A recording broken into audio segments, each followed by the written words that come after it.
আজি এটা নতুন ভিডিঅ' লৈ আকৌ আপোনালোকৰ ওচৰলৈ আহিছোঁ। এয়া ইফালে মই লৈ আহিছোঁ আম, যিহেতু আমাৰ চিজন হৈ আছে সেইকাৰণে লৈ আহিছোঁ এইটো আম টেঙা। আমটো আনিছোঁ। ইফালে লৈছোঁ মই ৰেড চিলি পাউডাৰ, তাৰপিছত লৈছোঁ নিমখ, এইফালে লৈছোঁ পকা জলকীয়া আৰু এটা বস্তু এড কৰিম, সেইটো হৈছে চাট মছলা। অলপ চাট মছলা লৈ লওঁ।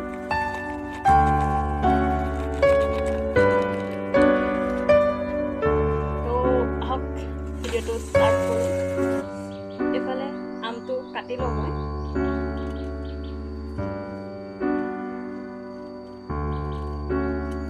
সৰু সৰুকৈ কাটি লওঁ।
ভিডিঅ'টো চাই কেনে পালে জনাবচোন লাইক কমেণ্ট আৰু শ্বেয়াৰ এটা নিশ্চয় কৰি দিব থেংক ইউ